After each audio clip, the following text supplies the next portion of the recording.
இன்னைக்கு 242 பேரோட கிளம்பின ஏர் இந்தியா விமானம் கிராஷ் ஆயிடுச்சுங்க. அகமதாபாத்லேருந்து லண்டனுக்கு கிளம்ப வேண்டிய international flight within 5 minutes take ஆஃப்லேயே வந்து கிராஷ் ஆகி ஆல்மோஸ்ட் நிறைய பேர் மோர் தென் 200 பீப்புள் இறந்துட்டாங்க.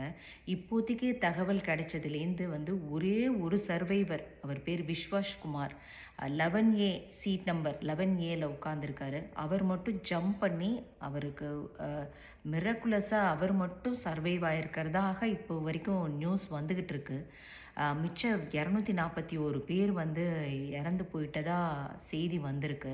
இதில் 169 பேர் வந்து இந்தியன்ஸு, 53 பிரிட்டிஷ் நேஷ்னல்ஸு, 7 பேர் போர்ச்சுகீஸ் அண்ட் ஒரு கெனடியன், இத்தனை பேர் ட்ராவல் பண்ணியிருந்திருக்காங்க.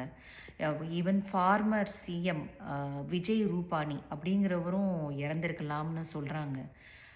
ரொம்ப கேட்கவே மனசுக்கு கஷ்டமாக இருக்குங்க. இது ஏவியேஷன் ஹிஸ்ட்ரியில் இந்தியாவோட ஏவியேஷன் ஹிஸ்ட்ரி எப்போதுமே வந்து ரொம்ப ரொம்ப என்ன சொல்கிறது, ரொம்ப சேஃபான ஒரு இது ஏவியேஷன் இந்தியாவோடது. அவ்வளோ மேஜர் ஆக்சிடெண்ட்ஸ்லாம் அவ்வளோவா ஆனதே கிடையாது.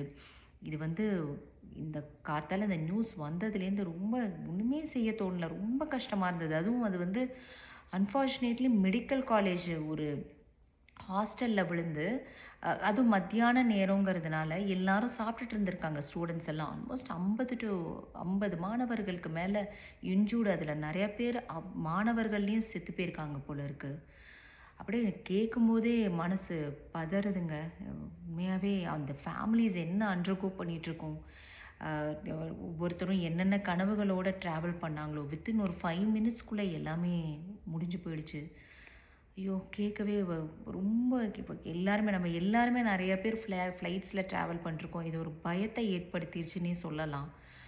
உண்மையாகவே இறந்தவங்களோட ஆன்மா சாந்தி அடையணும்.